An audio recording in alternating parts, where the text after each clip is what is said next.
جای برای شنیدن و شنیده شدن.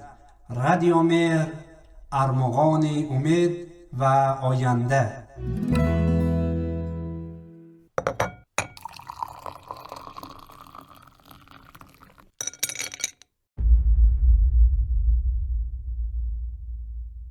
یک پیاله چای.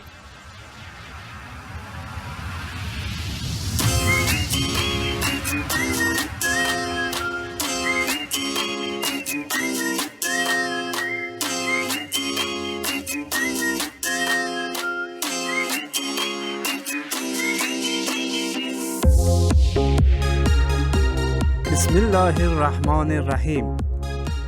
به نام خداوند بخشنده مهربان. السلام علیکم هموطنان خوب و مهربان. شما شنوندگان برنامه‌های رادیو مهر. سلام و درودی صمیمانه به شما عزیزانی که همراهی برنامه یک پیاله چای هستید. به برنامه امروز خوش آمدید.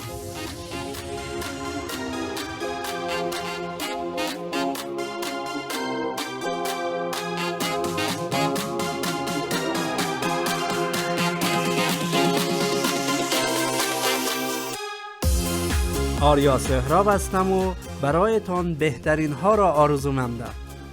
و من مدینه حیدرزاده هم از خدا برایتان سلامتی و سربلندی را تمنا میکنم.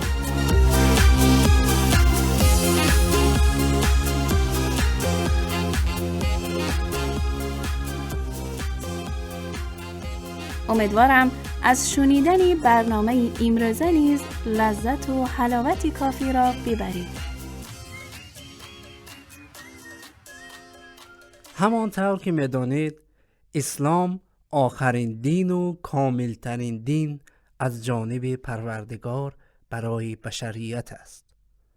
دینی که در آن به همه نیازهای انسان توجه شده است و برای شرایط و موقعیت‌های مختلف برنامه‌های خوب برای ما ارائه کرده است. اما گاه برخی از احکام در اسلام وجود دارد که شاید فهمیدن حکمت آنها برایمان دشوار باشد.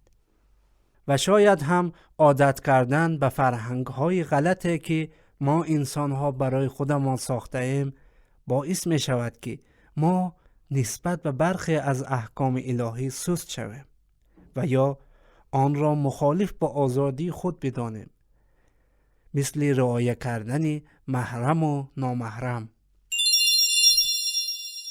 همانطور که می‌دانید ما چند وقت پیش سوال را در فضای مجازی و شبکه‌های اجتماعی مطرح کردیم و خواستیم تا شما نظراتتان را درباره‌اش بگویید.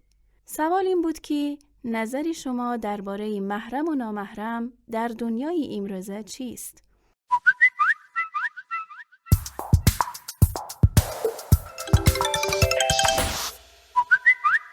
بله دوستان، ما در این برنامه می خواهیم نظرات مختلف را درباره محرم و نامحرم بررسی کنیم. از شما دعوت می کنم تا با هم برخی از پاسخها را بشنویم.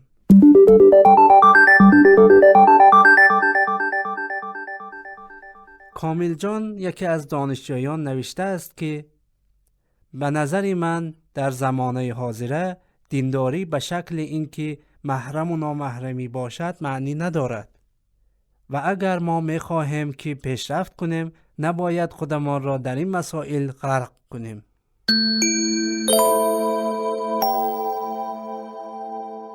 دوستی عزیزی دیگر بانو شهلا از خوجند چنین برایمان نوشتند: بله، متاسفانه من گاهی می‌بینم که در میان خویش و اقوام خیلی ها محرم و نامحرمی را به صورت کامل رعایت نمی‌کنند و خودشان را با بهانه‌هایی مثل او مانندی برادر یا خواهر برای من است خلاص می‌کنند.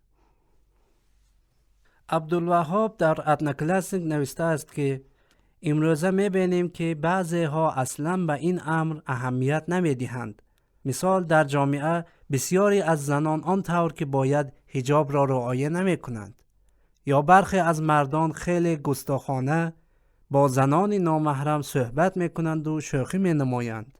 عبدالوهاب در ادامه اینچنین گفت: در واقع شرم و حیا در زمان حاضر به کلی از بین رفته است. یک دیگر از دوستان و مخاطبان رادیو مهر چنین گفتند: محرمیت و نامحرمی در اسلام بسیار هم درست و بجاست، اما متاسفانه ما در همه جا آن را رعایت نمی‌کنیم. به نظر من یکی از راه‌های اهمیت دادن به این مسئله ایجاد مکان‌های فرهنگی تفریحی و ورزشی برای بانوان است. چون یک زن هم می‌خواهد که مثلا ورزش کند یا که به تفریح و بازی بپردازد، ولی وقتی شرایطش نباشد بعضی‌ها خود را محدود و محروم می‌کنند و بعضی‌ها هم در کنار مردها و پسرها به خواسته‌هایشان می‌رسند. صابر جان یکی از بازاری های ما نوشته است: همین خدا محرم و نامحرمی را بیشتر برای ازدواج و این مسائل گفته است. یعنی اگر محرم و نامحرمی را رعایت نکنیم ممکن است خیلی از ازدواج ها و خانواده ها از هم بپاشند. دوست دیگر ملیکه خان از دوشنبه چنین برایمان فرستادند: به نظر من محرم و نامحرمی خیلی هم خوب است، ولی کن با این گپ به زن بسیار ظلم میکنند. یعنی اگر زنی که محرم و نامحرمی را میخواهد که رعایت کند باید در کنج خانه ها بنشیند، چون میبینیم که بعضی از مردها چقدر سختگیری میکنند و اجازه هیچ گونه فعالیت را به زنان و دخترانشان نمیدهند. اما یک پاسخ جالب از طرف دوستمان شیرعلی در فیسبوک که نوشته است: برخی فکر میکنند اسلام زن را در خانه اسیر میکند و یا هرگاه در مورد حجاب یا همین محرم و نامحرمی صحبت شود مخصوص زن است. اما باید بدانیم که هم حجاب و هم محرم و نامحرمی از مسائل است که همه زنان و مردان باید رعایت کنند. آگاه باشیم و بدانیم که دین نیامده است تا ما را محدود کند یا دست و پای ما را ببندد، بلکه دین به ما راه درست زندگی را می آموزد. طبق شواهد تاریخی می بینیم که تنها دینی که به حقوق زن بیش از دیگران به صورت کامل توجه کرده است دین مبین اسلام است. اسلام هرگز با حضور فعال زن در جامعه مخالفت نکرده است و همواره ما زنان را در تاریخ اسلام مشاهده می کنیم که نقش‌های تعیین کننده و حساس را در واقعیت‌های بزرگ داشتند. او در ادامه نوشته است: مانند سمیه اولین شهیده راه اسلام و یا زینب دختر خلیفه چهارم رضی الله عنه که در قیام برادرش حسین همواره پشتیبان و یاورش بود و با رساندن پیام قیام به دیگران یاد او را در تاریخ زنده نگاه داشت. پس معلوم می شود که زنان هم می توانند با رعایت کردن محرم و نامحرمی، حجاب و حیا حضور فعال در جامعه داشته باشند.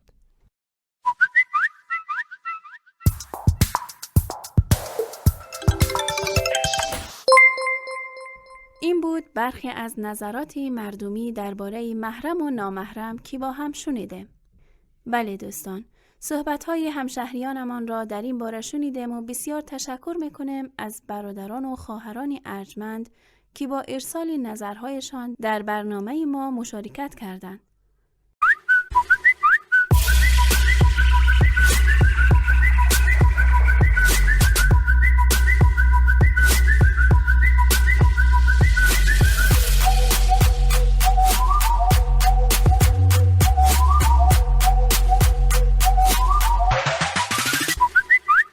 انسان به صورت فطری میلی به جنس مخالف دارد و البته لازمه تداوم و بقای حیات بشر نیز همین است. یعنی ارتباط و تعامل با یکدیگر سبب رشد و پیشرفت ملت است. اما اگر این ارتباط را در چارچوب اسلام داشته باشیم می توانیم خیلی بهتر، دقیقتر و سالمتر به هدف مورد نظرمان برسیم. به نظرم اگر بخواهیم هم تواضع، حیا و هم اقتدار را در یک چیز جمع کنیم شاید بتوانیم خاک را مثال زنیم. بله، خاک تاجیکستان جایی است که زنان و مردان پرتلاش و با ایمان را پرورش می‌دهد. با امیدی روزی که هر یکی از ما و شما در بالندگی سرزمینمان سهم داشته باشیم. تا یک پیاله چای دیگر، خدایار و نگهدار. تاجیکستان وطنم، باغ و بهار و چمنم، ملک خورشیدی من، کشور گل پیرهنم. میشکفد هر نفس تازه و سبز اندر سبز، میشکفد وصف تو آهنگ نفیس و سخنم، میشکفد وصف تو آهنگ نفیس و سخنم.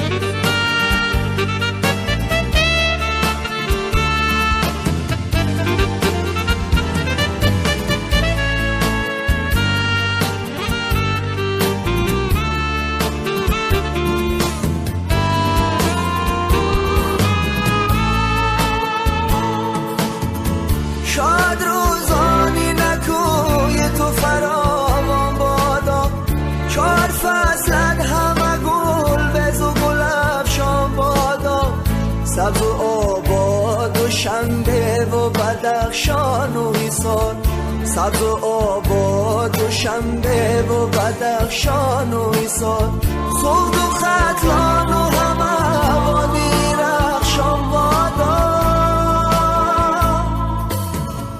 تاجیکستان وطنم، باغ و بهار و چمنم، ملک خورشیدی من، کشور گل پیرهنم.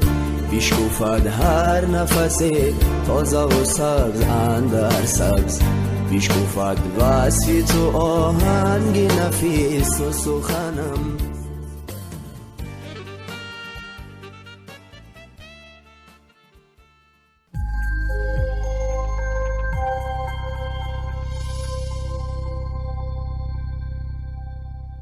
برای دریافت پادکست های بیشتر و برنامه های متنوع رادیو مهر، ارمغان امید و آینده می توانید با واتساپ ما با شماره +90 531 623 0676 پیام دهید و با ما در ارتباط باشید. اینچنین در کانال یوتیوب و فیسبوک رادیو مهر آبونه شده و ما را همراهی کنید. www.radiomehr.org